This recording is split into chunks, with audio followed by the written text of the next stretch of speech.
Welcome everyone to the very first video episode of How to Make Money in Stocks with Investors Business Daily. We've been doing this show as a radio program for a while, but now we're excited to finally get to do the visuals. For almost 4 years now. Matt, right. Can you believe that much time has gone by? It's gone by It's very really quickly. gone by really quickly. We're excited because now you're going to be able to see some charts, some visuals, and we hope that this will help you in your learning curve to become a better investor.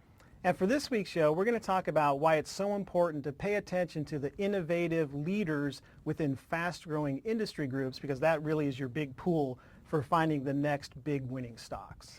But first, let's take a look at the market. The NASDAQ and the S&P have moved back above their 50-day moving averages this week, while the Dow remains just below the 200-day. Consumer spending was higher after a harsh winter, and strengthening jobs plus expectations for faster growth ahead helps explain why the Fed appears to be on track for a rate hike later this year. Earnings have been a mixed bag. We have seen some big winners. We've unfortunately also seen some big losers. Absolutely. So let's go take a look at the NASDAQ chart. You can see how the NASDAQ has had this seesaw roller coaster action for quite some time now. Up and down and up and down. Absolutely. So going back over the last few months, you can see how it's done exactly that. It's gone up, it's gone down, and now it has tested support at the 50-day line multiple times, and then it recovered, went right up to an all-time high on July 20th. Very Everybody's exciting. getting pumped up, and of course, wham, comes right back down. And look at the volume. Okay, it was much bigger on the downside than on the upside. And you'd like to see the exact opposite in the market. You want to see conviction from the professional traders that they're in there supporting the stocks, the indexes, and the stocks. Now, but having said that, you have had some above average up days as the NASDAQ has gotten back above the 50-day and started to climb higher. So as we've been saying for many weeks now, we're stuck in that roller coaster market where it has a little run, comes on back down, and then goes back up again. It's frustrating. As Paul Whitfield pointed out in the big picture column, which appears every day in IBD, in July there were 27 stocks with good liquidity and composite ratings of 90 or better that broke out. Now, about 55% of those are still stuck in the 5% buy zone.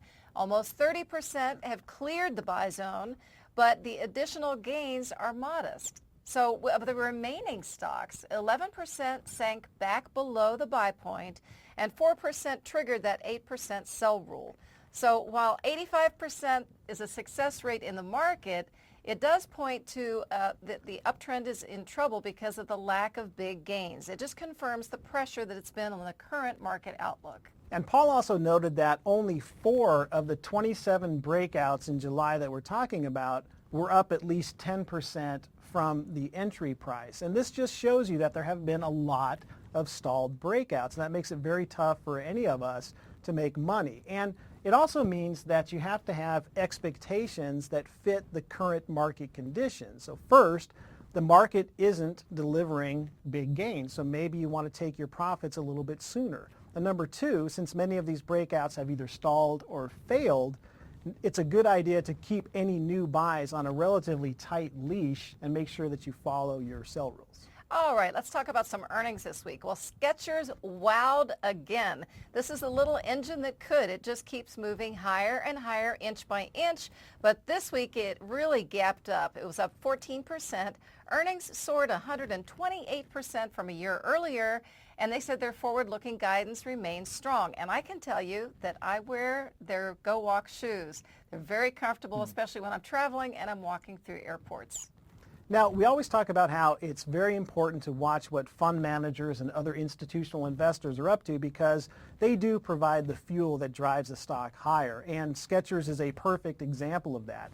Just consider the amount of dollars traded this week in that one stock. Skechers is trading around $150, and volume for this week was around 10 million. That means there was about $1.5 billion in trading activity in this one stock in 1 week. That's big money, and that is definitely institutional buying. That's big institutional buying. So Buffalo Wild Wings flew higher and rose 13% after beating expectations, but we had some stocks that got hit hard on earnings. Twitter beat on earnings, but user growth slowed. It tumbled 14%. Another big loser was Yelp, down 25%. Whole Foods Market tumbled 11%, and LinkedIn was down 10%.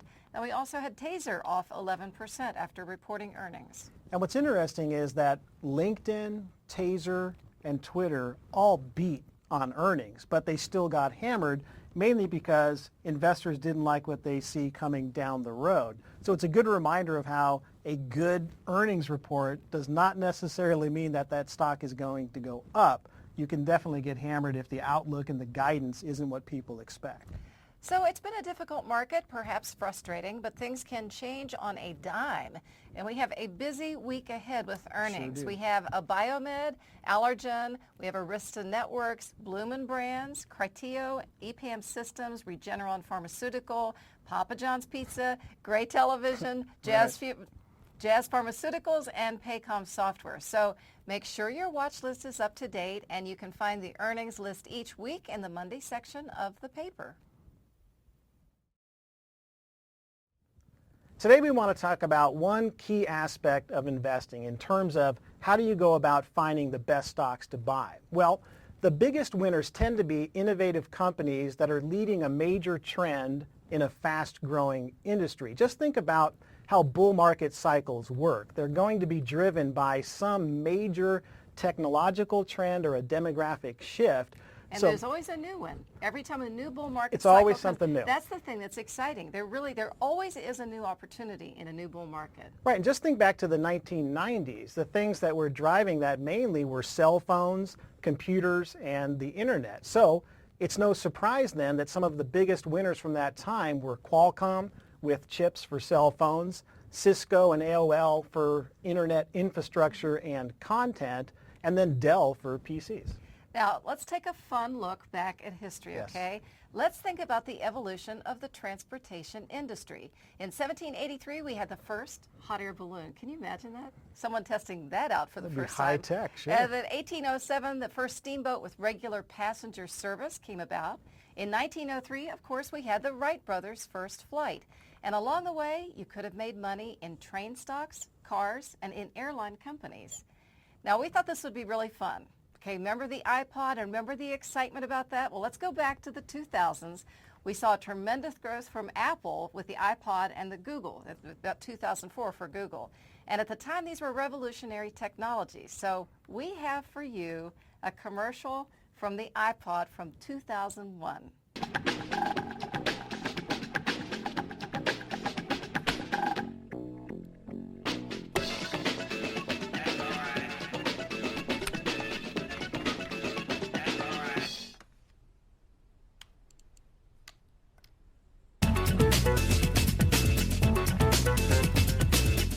Now, the iPod launched in October 2001, but by 2004, Apple had sold, get this, Matt, 733,000. Remember those little Sure. devices? They're so cute.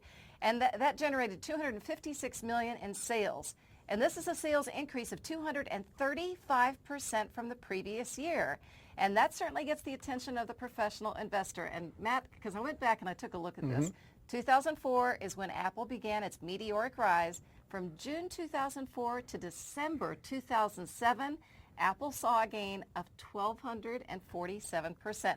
Now, that's an example of a real industry leader. Right, and they do come along. There are stocks like that that just take off over a multi-year period of time. Now, of course, the technology is always going to change. Like you said, it's going to be a different technology that drives a new bull market. But the core concept remains the same. You're looking for companies that are driving those changes and profiting from it, having big earnings from that.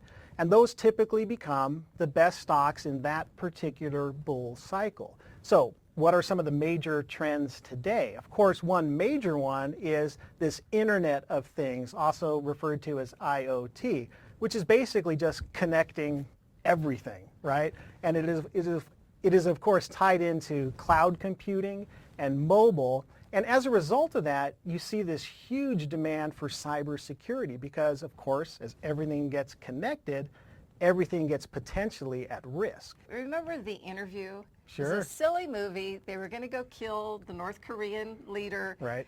But North Korea didn't think that was very funny. And so, a company that really ran into trouble with this, as a result, was Sony. Now, Sony is an example of a company that had to shut down its entire network after hackers stole and erased sensitive documents and then left computer systems unusable. And thousands of studio employees were left without email and other critical functions, not to mention some of the high-level info about salaries for males and females and other kind of embarrassing details comments from about the top brass. DiCaprio and others, sure. And so as mobile banking expands, more than 2.4 billion users are expected to embrace mobile banking by 2020. So the need for security is only going to increase, Matt. This is not something that's going to go away.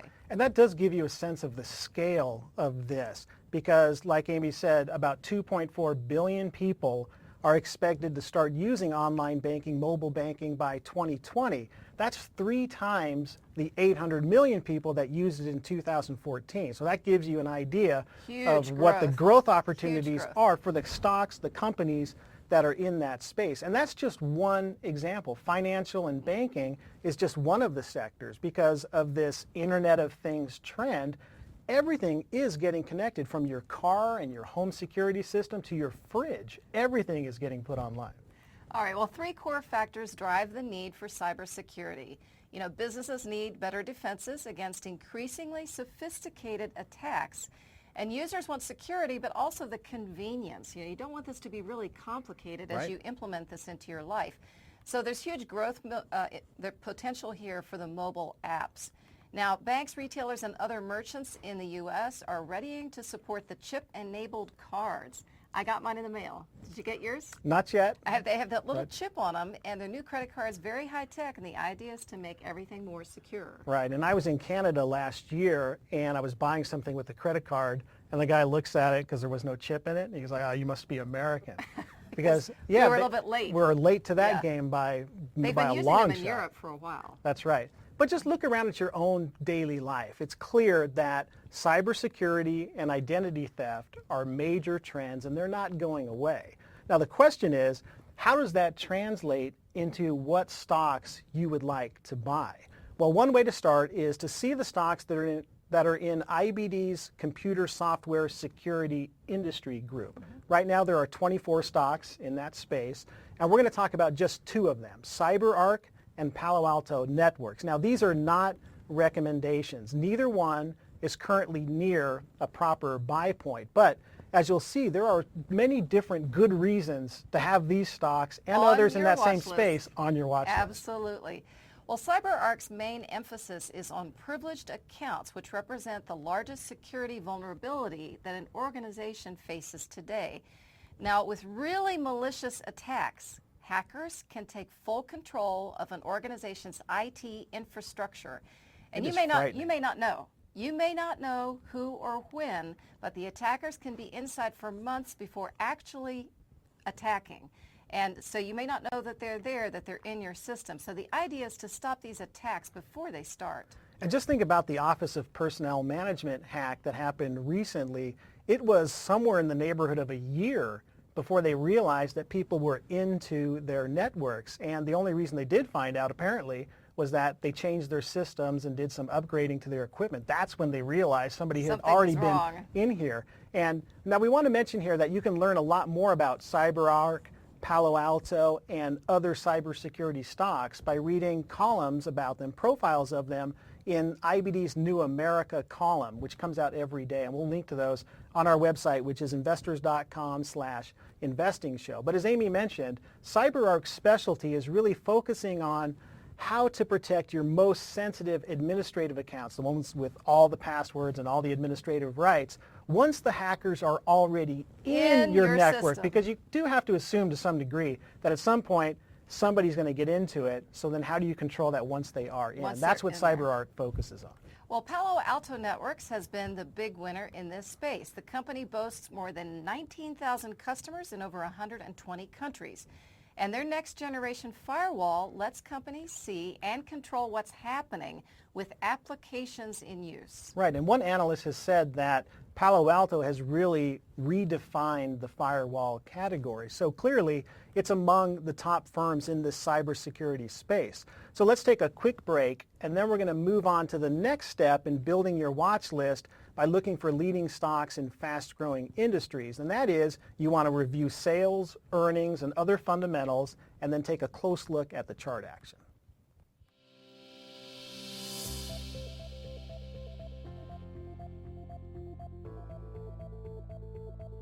Would you like an edge that helps you pick winning stocks faster? An edge that is proven to outperform the S&P 500 by 76% since inception, and that you can take advantage of today without spending a dime.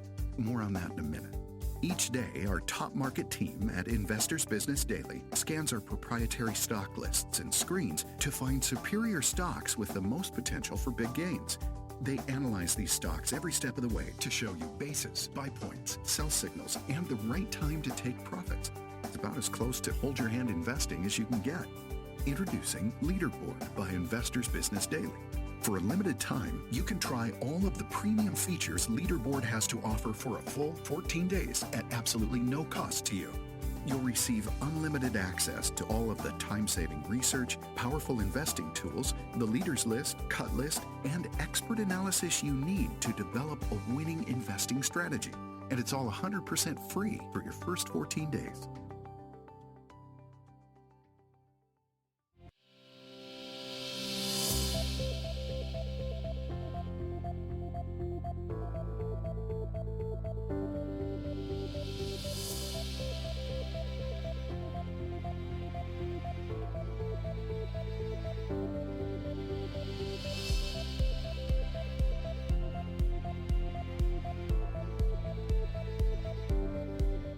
Palo Alto made its IPO debut in July 2012, but it didn't take off right away. You know, some of these IPOs go right away and some of them don't. It kind of slowly pulled back until November 2013, but then it was up 12 out of 15 weeks in a row. Now, this is a sign that the institutions were in there buying shares. And then it pulled back and it formed a cup base and then a flat base before continuing to zoom higher. And it held tight. This was a beautiful one to hold on to. If you got into it right, it held right close to that 10-week moving average. So this was a great stock if you entered it properly. Sure, and that does make it a lot easier to hold, but that's the crucial point. To improve your odds of success, you need to buy at a proper buy point. So just because Palo Alto or some other stock is part of a very strong, fast-growing industry and it's a leader within that space, that does not mean that you should just buy it any old time. You need to wait for a stock to set up in a base and break out on good volume. And look at the weekly spikes in blue upside volume, which are on the chart. Now, this is proof that the pros are in there buying shares. And you want to see more blue big spikes than red ones or pink ones. Those represent selling. Right, and another way that you can see that support is what you mentioned earlier, Amy, and that is looking at the support the stock was getting as it was rising right along that 10-week moving average line. That's a very important benchmark that professional investors use, and they'll often, if they're still supporting that stock, if they still want to keep their position, when the stock pulls back to that line, they'll step in and protect their position and maybe even add to it. And of course, you want to see what the fundamentals look like. Palo Alto had increasing earnings for the past 4 quarters, coming in 57% higher than 86, 90, and 109%. And sales have been rock solid in the mid-high 50% level. So by any standard, those are solid numbers. Now the question is, since Palo Alto has already made this really big move, can it keep on going higher? And at least so far, it has found support once again at that key 10-week moving average line. Now, can the company keep pumping out that kind of earnings growth? Those comparisons get tougher and tougher because they've already delivered great numbers.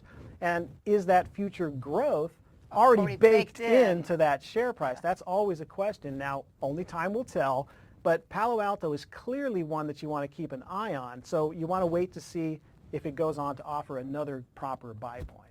Now, another stock in the cybersecurity space that has performed nicely is CyberArk. Now, CyberArk is a newer IPO which came public in September 2014. It formed an IPO base. It moved up 25%. Then it slowed down and formed a double bottom base. And it really zoomed out of that structure. It was up 62%, which is quite a move, before forming a cup with handle base. And now it could be forming a new base, but only time will tell. Now, you mentioned different bases, and if this is something that's new to you, if you're new to charts, you can learn all about these patterns, and they are the things that launch big moves from stocks again and again. We have a lot of free resources for that at investors.com/investing show. And the nice thing is you don't have to learn dozens. No, there's just a couple that There's repeat just a couple. themselves over It's and over 3 again. or 4 commonly repeated patterns that the best stocks form. So once you get to know those, you're in a much better position to get into these potential big winning stocks at the right time. Now, we mentioned that neither of these stocks is viable right now, but that could change. Now, CyberArk is due to report August the 11th, and Palo Alto reports September the 9th. So it's definitely worth keeping both of these stocks on your watch list to see how they report and see how the chart action shows after these companies release their quarterly numbers. Right, and this does show you how a big part of investing is to watch and wait. You want to watch for stocks like Palo Alto or CyberArk that have strong fundamentals and are the leaders in a growing industry.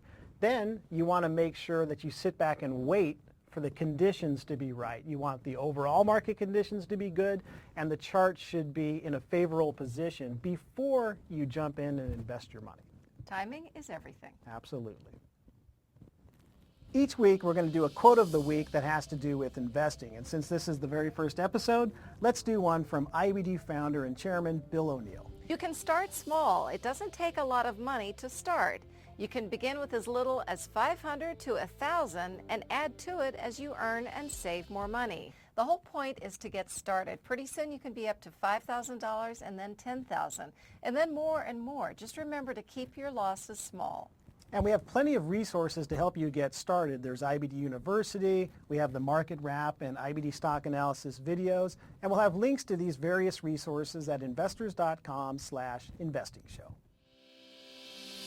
Well, we hope you enjoyed our first TV web-based show. If you have suggestions, you have ideas, please do send them to us at investors.com/investing show.